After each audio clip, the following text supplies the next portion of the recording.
My boyfriend sold my inheritance behind my back while I was working to escape my toxic family, and now I'm questioning everything. So here's what happened. He's sitting across from me at the kitchen table. Our kitchen table. We picked that one out together, arguing over the wood finish for an hour, yet now it feels like a crime scene. He's all hunched over like a kicked puppy, not meeting my eyes. He keeps swallowing hard like he's trying to unsay what he's about to say. I can see the guilt plastered all over his face, but it's not doing anything for me right now. I almost wish he'd just yell. I need to tell you something, he mumbles, barely audible. I just stare, waiting. A bad feeling is creeping up my spine, like that time we drove through that sketchy part of town and I just knew something was gonna happen, or like all those times my mom would call with good news that was actually terrible. He takes a shaky breath. Remember when I quit my job out of the blue? I nod, slow and deliberate. How could I forget? That was a major turning point and it threw a wrench in everything we were working towards. I should have seen the signs then. Well, he says, still avoiding my gaze, I didn't exactly have another one lined up. My stomach drops. What are you saying? I ask, even though I already know, but I just need to hear him say it to make it real. He finally looks up, eyes all watery and desperate. I used some of the money from the safe. The words hit me like a punch. I gasp, trying to suck in air. What? I managed to choke out. What do you mean you used it? I sold some things, he says, voice cracking. Just to cover my bills. I was gonna pay it back, I swear. I panicked. Okay.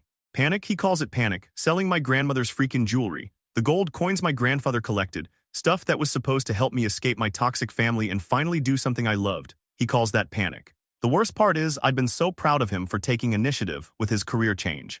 How much? I ask, my voice shaking so bad I can barely get the words out. He hesitates like he's trying to decide if he should lie or not. Then he whispers a number so big, so outrageous, it makes my head spin. It's a number that represents years of my grandparents' hard work and sacrifice, a number that was supposed to be my ticket to freedom. You sold that asterisk much? I can't even wrap my head around it. It feels like I'm watching a movie, not living my life. He nods, tears streaming down his face now. I know, it was stupid. I messed up terribly, but I'm gonna fix it. I got a new job, a good one this time, so I'm gonna give you every paycheck until I pay you back. Every single one. He reaches for my hand like that's supposed to fix everything. I snatch it away because I can't stand to be touched by him right now. I don't even know what this good job is or why he didn't tell me about it sooner. You thought you could just sell my inheritance and then pay me back like it was no big deal, I ask, voice rising. Like it was some kind of loan from the bank. No, I know it wasn't like that, he says, voice pleading. I didn't know what else to do. I was too ashamed to ask you for help. I didn't want you to think I was a loser. Ashamed to ask for help, but not ashamed to steal from me, from my dead grandparents. It's funny because I would have helped him, I always have. I stand up, needing to get away from him. I walk over to the window and stare out at the street, watching the cars go by, trying to make sense of what I just heard. It's like my brain is short-circuiting, and I keep thinking about that one coin my grandfather gave me specifically, the one he said was lucky. I don't understand, I say, voice barely a whisper. How could you do this to me, to us, after everything? He doesn't answer because he can't. There's nothing he can say that will make this okay. I turn back to him, heart aching in a way I've never felt before. I look at his face, a face I've loved for over a decade, and I feel nothing, just a hollow, empty space where my heart used to be. It's like I don't even know who he is anymore.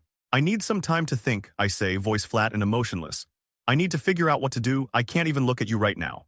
I walk out of the kitchen, leaving him sitting there alone, a broken mess. I don't know where I'm going, but I need to get away. I need to breathe, and I need to try and understand how the man I thought I knew could betray me like this. And I'm starting to wonder if I ever really knew him at all. I'm just sitting here in the bedroom, staring at the wall. I can hear him clanging around in the kitchen, probably trying to make my favorite pasta, like that's gonna fix this. I think back to when he made this after my mom called with bad news about my aunt. It helped then, but this is different. My hands are shaking. I keep hearing his voice in my head, that lame excuse. I panicked, okay, as if that makes it all okay. I keep replaying the moment he said it, trying to see if there was something I missed, some sign I ignored. I get up and walk over to the window. The sun's going down, making everything look all orange and dramatic. It's a pretty view, but I can't even enjoy it. I feel this heavy feeling in my chest. I think back to when he lost it after his friend died, the drugs, staying out all night, just being reckless. I was so scared I was gonna lose him back then. I fought so hard to pull him out of that mess. And now this. Is this just who he is when things get real? I wonder if he's been hiding this side of himself all along. I felt so relieved when he finally got his act together. I thought we were stronger because of it, like we could handle anything life threw at us. However, I was wrong about that. Maybe I was just naive. I turn away from the window and look around the room. This is our space, the life we built together. Now it feels wrong, like everything's covered in his BS. I keep seeing that coin my grandfather gave me, the lucky one. I wonder where it ended up. I can hear him humming some stupid song in the kitchen. He's trying to win me over. Not gonna work this time, dude. I almost feel bad for him, but then I remember the jewelry. I walk into the bathroom and check myself out in the mirror. My eyes are all red and puffy. I look like I haven't slept in days because I haven't. I keep thinking about that good job he mentioned. What is it, and why didn't he tell me sooner? I splash some cold water on my face, trying to wake myself up. I need to think, figure out what I'm gonna do, but all I feel is bummed out. I thought he was different, better than this. But he's not. He's like everyone else, I guess, messed up, selfish, and able to hurt the people he's supposed to love. I close my eyes and take a deep breath. Gotta be strong, gotta protect myself here. I can't let him drag me down with him. I open my eyes and look in the mirror again. This time I see a little bit of fight in me. I might be hurt, but I'm not done yet. I'll get through this, figure something out. I just hope this doesn't end up like what happened with my mom. I walk back into the bedroom and grab my phone. I need to talk to someone, hear a friendly voice, so I scroll through my contacts and stop on Sarah's name. I hit call and wait for her to pick up. As it rings, I can hear him calling me from the kitchen, asking if I'm hungry. I ignore him because I need to talk to Sarah first, tell her what's going on. I need to know I'm not totally alone in this, and maybe, just maybe, she'll have some idea what I should do next, because right now I'm drawing a blank. Okay, so I'm sitting here staring at my laptop screen and refreshing Reddit, trying not to think, but it doesn't work. He's in the other room, probably making dinner like nothing happened. I keep wondering what he's actually thinking. I get up and start pacing because I need to get out. I grab my keys, almost grab my grandfather's coin, the one I always kept on my keychain, but then I remember. He appears. Where are you going? I shrug out, need some air. The concert starts at 8 p.m. and will feature 2 opening acts. No thanks, I need to be alone. Out the door, just walking past houses and shops. Everything looks different, like I'm seeing it all for the first time or maybe the last. I end up at the park on a bench by the pond. The ducks are quacking. It's a beautiful day, but I'm just overwhelmed, just this emptiness. Phone out, I scroll through my contacts. Sarah, nah, I already dumped it all on her last night. What's she gonna say? I told you so. She always did have a weird feeling about him. I close my eyes and take a deep breath, trying to think, but my mind's just racing. He stole from me, lied, betrayed me. How could he? I keep picturing his face when he told me about the good job. Something about it felt off, but I couldn't put my finger on it. I open my eyes and stare at the pond. The ducks are swimming. I wish I was a duck. The inheritance. My grandparents worked for that. They wanted me to have a better life, and he just squandered it. I remember my grandma telling me to be careful who I trusted, and guess she was right.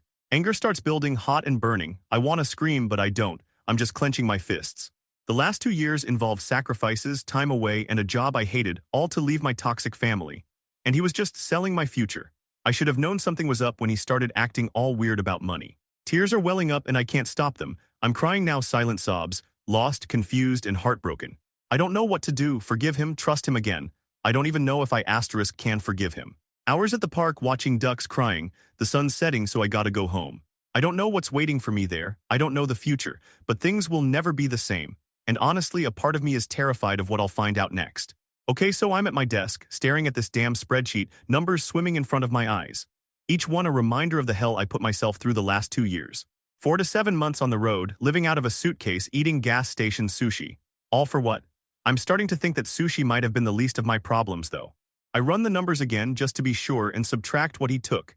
It's less than half of what I needed to finally tell my family to shove it and go back to school. My hands are shaking so bad I gotta close the laptop, I can't look at it anymore. I get up and start pacing, 2 years gone. I think of Sarah's baby shower, my best friend. I promised I'd be there and had this cute little outfit all picked out, but no, I was stuck in some podunk town, listening to a client complain about the thread count of the hotel sheets. If I could just hold on a bit longer, I thought, but now. And my birthday, alone in a hotel room with a stale cupcake. He promised to make it up to me, but he never did. He always had a way of making promises he couldn't keep, and I should have seen that as a red flag. All those missed holidays, birthdays, anniversaries gone, stolen by him. I look out the window at kids playing hopscotch and a couple holding hands. Normal life. The life I wanted, the life I thought I was building. What now? Pretend this didn't happen. Pretend he didn't just rob me of my future. I think about my job, soul-crushing, doesn't even begin to cover it. The constant travel, the demanding clients, the endless meetings. I hated every single second, but I did it for us so we could finally be free. I think of one client in particular, Mr. Henderson. He was difficult to say the least. Now I'm stuck, which means I can't quit. Not yet, not if I want any shot of escaping my family. Anger flares up hot and sharp. I want to scream, break something, make him feel this. But I don't, I just stand there staring out the window feeling crushed. Telling my family crosses my mind. Going to them hat in hand, admitting I screwed up and trusted the wrong person, starting over. Makes me want to puke. I can hear them now, we told you so, you should have listened. Nope, can't do it. I'd rather rot in this job than give them the satisfaction. I take a deep breath, have to think, have to make a plan. But all I feel is this betrayal. He knew how much this meant to me, how hard I was working, and he just took it. Everything looks different now. The furniture, the decorations, the photos tainted, covered in grime. I grab a framed photo off the bookshelf, our 10th anniversary, smiling happy like we had it all figured out. We took that photo right after he got that promotion, and it seemed like things were finally looking up. I stare at his face, the face I thought I knew, the face I loved. Now just a liar, a thief, a betrayer. I slam the photo back on the shelf, can't look at it. I walk into the kitchen, he's at the stove stirring something. He looks up when I walk in. Hey, he says, smiling, dinner's almost ready. I just stare, heart pounding. Want to scream, demand an explanation, but I can't. Words catch in my throat, and I just stand there frozen, the emptiness inside me growing. He looks at me, smile fading. What's wrong? He asks, concerned.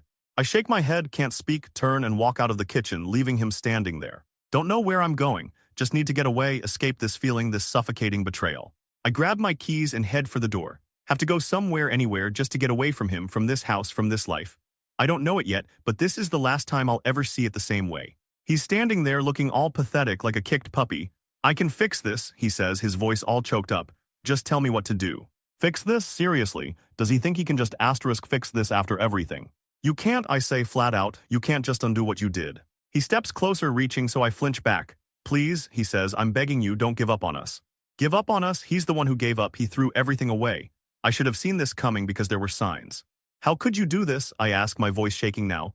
How could you steal from me, from my grandparents? He looks down, all shame. I don't know, he whispers. I wasn't thinking, I just panicked. Panicked? That's his excuse. I've seen him panic before, but it never looked like this asterisk. So you decided to sell my inheritance? I ask, my voice getting louder. That was your solution. He doesn't answer, he can't. I don't even know who you are anymore, I say, tears coming. I thought I knew you, I thought I could trust you, but I was wrong. He tries to hug me, but I push him away. Don't touch me, I say, my voice cracking. Just stay away from me. I turn and walk out, leaving him standing there because I need to get out of here. I need to breathe. I grab my purse in the bedroom because I need to go somewhere, anywhere. I still can't believe he sold my grandfather's lucky coin. Where are you going? He asks, following me. Out, I say, cold, I need some space. But what about dinners? Dinner? He's worried about dinner. It's like he's living in a different reality. I'm not hungry, I say. I don't think I'll ever be hungry again. I walk out and get in the car. I don't know where I'm going, I just need to get away from him, from this house, from this life. I keep thinking about that good job he mentioned, but I still haven't heard anything about it. Looking in the rear view, he's standing on the porch watching me go, his face all messed up with despair. But I don't feel anything, just empty, a hollow ache where the love used to be. Is this it? Is this how it ends after all this time? I remember when we first moved in here, how excited we were. I drive faster trying to outrun the pain, but there's no use. It's inside, a stain on my heart. He says he can fix this, but I don't think he can. I don't think anything can fix this. The trust is gone, the love is gone, and I don't know if I can ever get it back. I just hope this doesn't end up like my parents.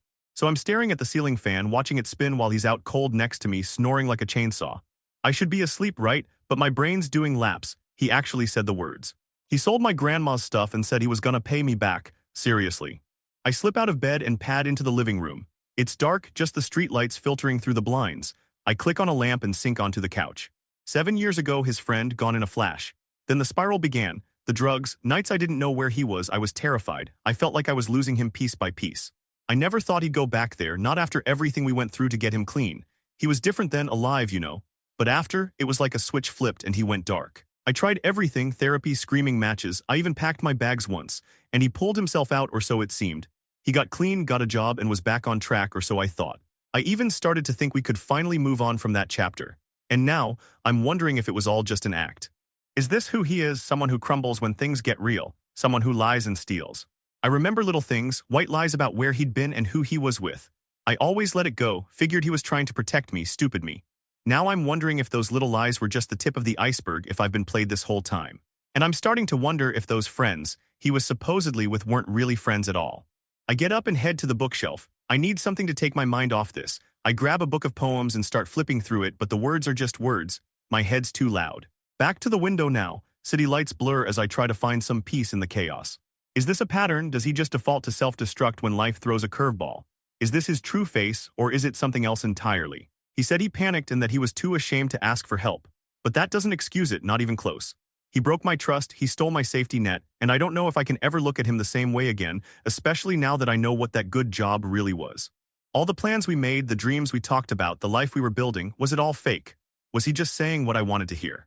I'm lost, I don't know if I can stay, I don't know if I can ever trust him again. I creep back into the bedroom and watch him sleep.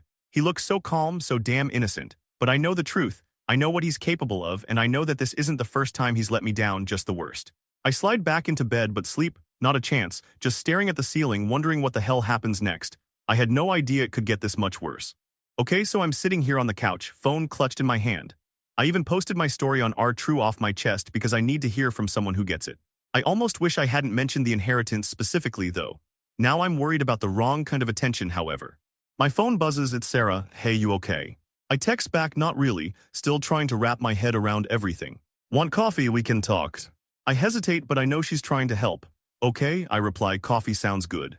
An hour later, I'm at our usual spot and Sarah's already there waiting. She hugs me tight. So, she says gently, tell me everything. I take a deep breath and just start talking. The inheritance, my job, his confession, the emptiness. I left out the part about my Reddit post though, still too weirded out by that. Sarah listens, nodding, that's awful, I'm so sorry. I don't know what to do, I say, my voice cracking. I love him, but can I ever trust him again? She's quiet for a moment. If you can't trust someone, it's really tough to make things work. I know, but 12 years, a whole life. You have to think about what's best for you. Can you be happy without trust? I don't answer. Have you thought about a lawyer, the legal stuff? I shake my head, no idea where to start. My cousin's a lawyer, family law, I can give you her number. I hesitate, lawyers feel so final, but Sarah's right, so okay, that would be great. Good, explore all your options. We talk for another hour. By the time I leave, I feel a little better, actually. Driving home, I think about what Sarah said, lawyer, options, and even forgiveness. I also keep thinking about that good job he supposedly has, but I still haven't heard a single detail. He's waiting when I get in, sitting on the couch and looking anxious. Where were you? Out. He stands, can we talk? I don't want to, but I know I have to. Okay, let's talk. We sit facing each other, the air is thick. I'm sorry, he says, pleading, I messed up, I'll make it right. I look at him, trying to read him. Is he sincere or just saying what I want to hear? Something about his eyes, they look different, almost desperate. Hal, I ask, how are you going to make it right? He hesitates, I don't know, but I'll figure it out, just give me a chance. My heart aches because I want to believe him. I need time, I say, my voice trembling, I need time to think. He nods, okay, I understand, just, please don't give up on us. I don't answer. Later, I finally get a response to my Reddit post from Lost and Confused to. My husband stole from me, left him. Right decision for me, take care of yourself, ask for help. I read it over and over, don't be afraid to ask for help. It resonates because I'm not alone. I close my laptop and crawl into bed next to him. He's already asleep or pretending to be. Lying in the dark, staring at the ceiling, I know I need to be strong and protect myself. I need to figure out what's best for me, and I need to find out what that good job really is because I have a bad feeling about it. Okay, so I'm sitting here in the dark. He's still asleep next to me, but I can't sleep. My mind's just blank. It's not even anger or sadness anymore, just empty. It's like someone scooped out all the good stuff. I try to remember what it felt like to love him. Heart racing when he walked in, talking about anything, the laughs. It feels like trying to grab smoke. The memories are there, faded and distant, but they don't spark anything. I keep thinking about that trip we took to the coast before everything went sideways.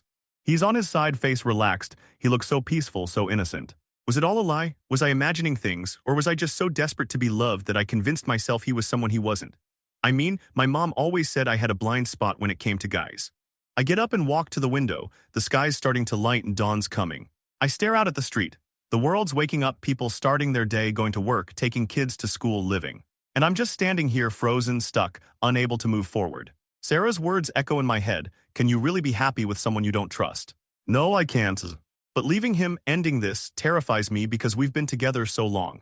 He's my best friend, my confidant, my partner. What will I do without him? I don't know. All the things we've shared flash through my mind. Good times, bad times, everything. We've been through so much. And now it might be endings. Is this falling out of love, this hollow emptiness, this lack of feeling? I don't know. Something's broken, something that can't be fixed. I had no idea how right I was. I turn back to the bed and look down at him sleeping.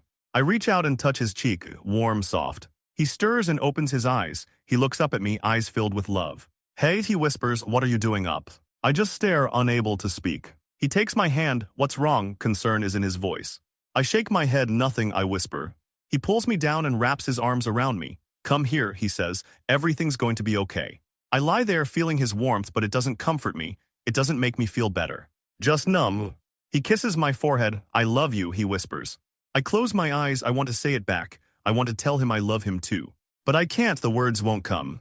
I just lie there feeling the emptiness growing wider and deeper. The sun's rising now, casting a pale light across the room. A new day. It feels like the end of everything. Okay, so I'm staring at myself in the bathroom mirror and damn, I look rough. Puffy eyes, everything. But something's different, right? Like there's a flicker of something in there. Maybe it's just the harsh lighting, but I'm gonna call it resolve. I just wish I knew then how much that resolve would actually be tested though. Deep breath, time to stop feeling sorry for myself and figure out what asterisk I want, what I actually deserve. Phone in hand, I'm Googling therapists. Not couples therapy, screw that. Individual asterisk therapy. I need to unpack this whole mess and figure out why I let it get this far. A few emails sent, fingers crossed someone has an opening soon. I had no idea how hard it would be to find someone though, so I hope I hear back soon. Next up, notebook and pen. Haven't done this in ages. I used to love writing, just letting my thoughts spill out. Now it feels foreign. Blank page, what do I want? I write it big and bold. Staring at those words is harder than I thought. It feels like I forgot how to dream, how to picture a future that's just for me. But then slowly, ideas start popping.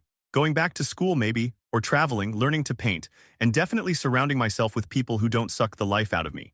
I scribble it all down, even the stuff that sounds crazy. It feels good to admit I have desires, that I deserve to chase them. The inheritance, yeah, it's smaller now, way smaller than it should be, but it's still something, right? Still a chance. So I start researching, grants, scholarships, anything that can help me get back to school. Maybe I can still make this happen even with less cash. Hours fly by as I'm researching, planning, picturing a new life. It's exhausting but exhilarating. For the first time in ages, I feel like I have a purpose. Evening hits and I realize I haven't eaten all day. Kitchen time. The fridge is basically empty. He's not here, at work, probably feeling guilty, trying to make up for being a total screw-up. Whatever, I can take care of myself. Eggs, veggies, omelet it is, simple but it's food and it's mine. Eating, I glance around the kitchen, our space, except it doesn't feel like mine anymore. Something about the spice rack always bothered me, but I could never put my finger on what. Moving out, the thought hits me like a ton of bricks. My own place. No judgment, no betrayal. Scary, hell yeah, but also freeing. A chance to start fresh and build a life that's actually mine. Omelet gone, dishes done, back to the notebook. Find an apartment, I write. Small step maybe, but it's a step forward towards a future where I'm in control, valued, loved. And maybe, just maybe, that future is closer than I think. I just wish I knew then how much harder it would be than I imagined.